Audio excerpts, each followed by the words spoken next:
한 걸음 한 걸음 힘겨워 보이는 걸음걸이. 그래, 이거는. 조금만 걸어도 찾아오는 온몸의 통증은 매일 그녀를 괴롭히고 있는데요. 싫어질 것 같아. 살찌고 당뇨가 오고 그러니까 걷는 게 힘들어요. 아이고, 힘들어요. 결혼식 이후 30kg을 더 뺐지만 아직 뱃살은 여전한데요. 많이 날 게 130kg 나갔는데 지금은 67점 적으니까는 많이 빠진 거죠. 사람 하나는 빠져나간 거예요. 살은 숱하게 뺐어도 배는 나온 건 여자 나간 건데 어떻게. 여전히 두툼한 뱃살 때문에 걱정이라더니 가방에서 과자를 꺼내 먹는데요. 물과 간식은 그녀가 외출할 때마다 꼭 챙겨야 하는 필수품입니다. 당 떨어질까 봐 많이 넣고 다니네. 어지러우면 길에서 찌러지면 어떡해. 정신이 잃기 전에 먹어야지. 비만과 함께 찾아온 당뇨병은 인생을 송두리째 바꿔버렸습니다.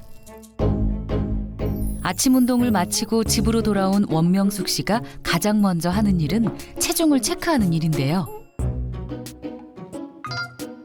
키 157cm에 몸무게 67kg. 아이고. 그녀가 이렇게 체중 관리에 신경 쓰는 이유가 있습니다. 허리가 너무 아파 병원에 갔는데 병원에서 내가 볼 일이 아니고 소화기내과를 가라. 거기서 이 괴사생인가 알게 됐어요.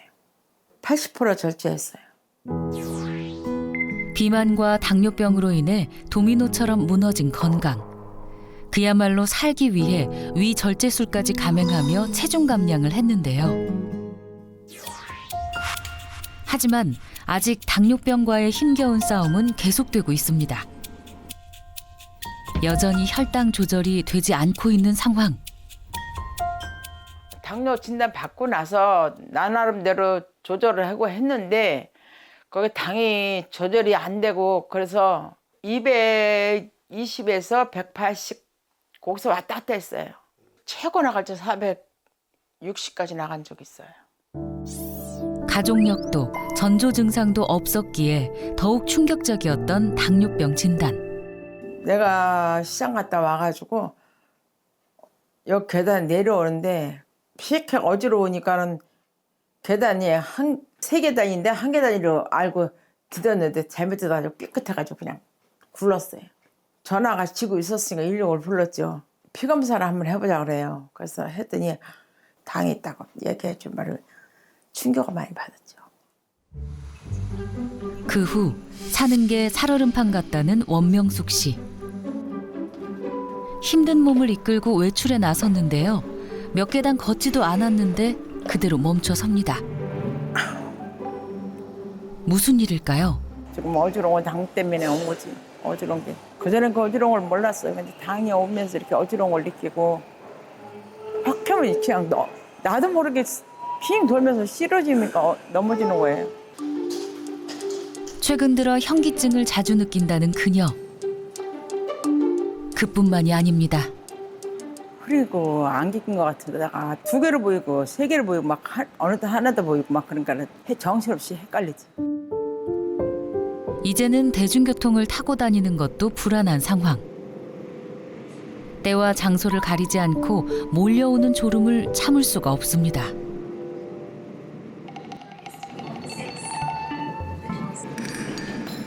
그런데 갑자기 어딘가 불편해 보이는 원명숙 씨. 헐레벌떡 지하철에서 내리는데요.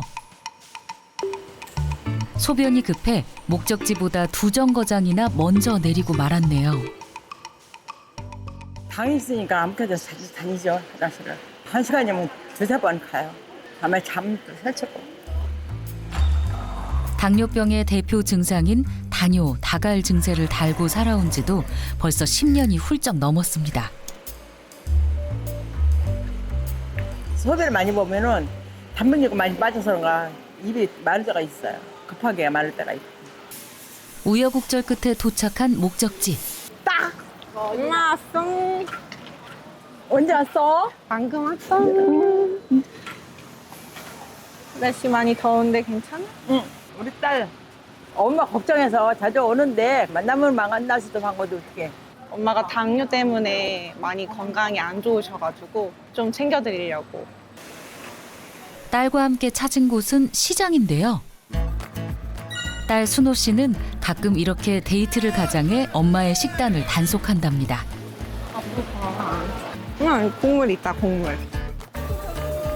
엄마에게 건강한 음식을 챙겨드리고 싶은 마음이죠. 소스도 있잖아, 소스. 소스 안 먹어. 아니면 기리로 먹을까? 길이 있어. 집에. 길이 있어? 깔깔해서 안 먹어. 왜 안 먹어? 엄마가 당뇨도 있고 건강이 아무래도 좀 안 좋으시다 보니까 흰밥보다는 좀 이렇게 콩이나 곡류 같은 거 좀 이렇게 섞어서 드시라고 하는데 엄마가 그냥 흰밥 드시고 싶으시다고 까칠까칠하다고 안 드신다고 하시네요. 엄마의 관심은 다른 곳에 있는데요. 이 먹을까? 응. 바로 먹음직스런 떡볶이입니다. 평소에도 흰쌀로 만든 쌀떡볶이를 그렇게 좋아한답니다. 맛있어, 엄마? 응, 맛있어. 탄수화물은 탄수화물을 부른다고 밀가루로 만든 달달한 호떡으로 마무리하네요. 먹거리 투어가 돼버린 장보기를 마치고 집으로 돌아온 명숙 씨는 바로 저녁밥을 준비하는데요. 엄마 밥하게? 응. 우리 딸이 왔으면 밥 해야지. 매일 삼시세끼 흰쌀로만 밥을 짓는다는 원명숙 씨. 애들이 막 한잔 자꾸 먹으라고 우리 사이도 성하고 다 성한데 내가 소화를 못 시켜요. 잡곡을. 잡곡밥보다 하얀 밥을 먹어야 힘이 나고 뭘 해도 기분이 좋죠. 쌀밥을 고집하는 엄마의 식습관은 딸도 도저히 말릴 수가 없습니다. 아까 우리 시장에서 많이 먹었는데 또 이렇게 많이 먹어? 쌀밥을 먹어야 힘이 나. 빨리 먹어. 엄마 진짜 탄수화물 중독이야, 진짜. 꼭 흰쌀밥을 먹어야만 포만감이 느껴진다는 원명숙 씨의 식습관은 혈당 관리에 어떤 영향을 끼칠까요? 탄수화물을 섭취하면 우리 몸에서 포도당으로 분해가 되는데요. 우리 몸에서 에너지로 사용하고 남은 포도당은 지방으로 전환되면서 인슐린 조절 장애를 일으켜 혈당을 높이고 당뇨병을 유발할 수 있습니다.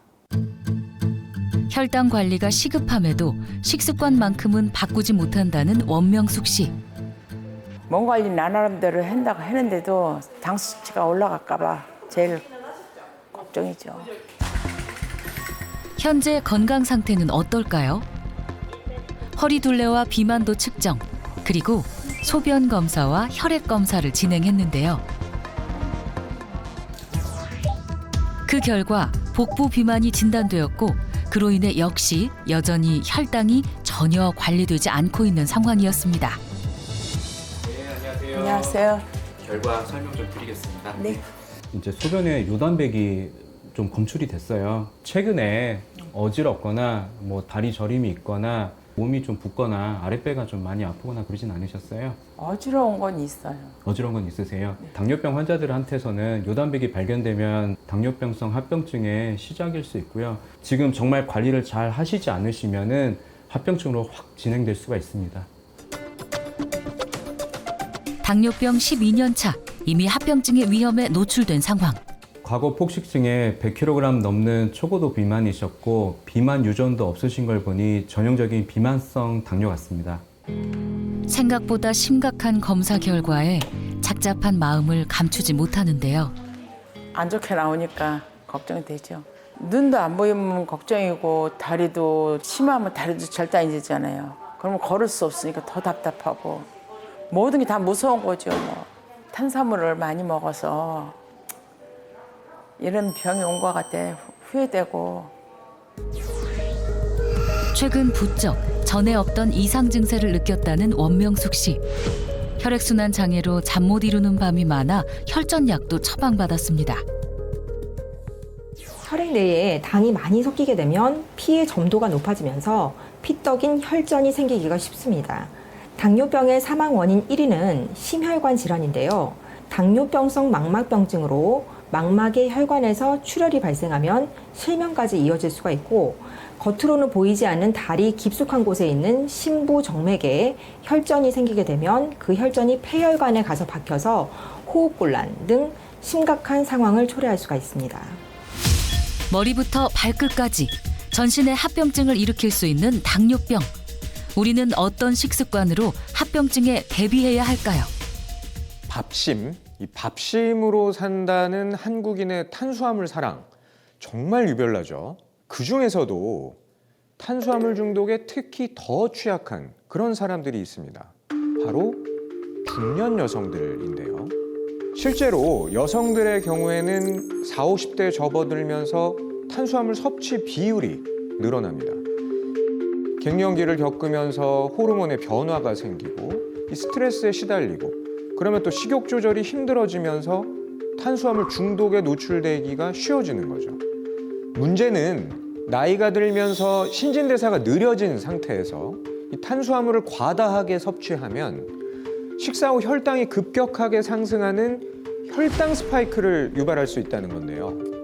여러분, 혹시 이 식사 후에 유독 참을 수 없는 그 졸음이 막 밀려오거나 갑자기 집중력이 흐려진다, 이럴 때가 있진 않으신가요? 흔하다면 굉장히 흔한 이런 증상들이 바로 혈당 스파이크 때문일 수가 있습니다. 그런데 이런 혈당 스파이크가 반복되면 인슐린 분비량이 증가하게 되고, 또 포도당이 지방으로 전환돼서 결국 비만과 당뇨병의 악순환이 계속되게 되는 거죠. 자, 그렇다면 무조건 탄수화물을 끊는다, 이러면 문제가 해결될까요? 그렇지 않습니다. 탄수화물은 그간 당뇨병을 유발하는 주범이다, 이렇게 오해를 받아왔지만, 문제는 우리 몸에 들어오게 되면 빠르게 단순당으로 전환돼서 혈당을 높이는 이 정제 탄수화물에 있는 겁니다. 한국인이 평소에 많이 먹는 대표적인 정제 탄수화물 음식들입니다. 밀가루로 만든 식빵 2쪽에는 각설탕 대략 10개가, 또 우리가 매일 먹는 쌀밥 1공기, 각설탕 대략 24개 정도, 또 한국인의 소울푸드죠. 라면 1개에는 대략 26개의 각설탕이 들어있는 셈입니다.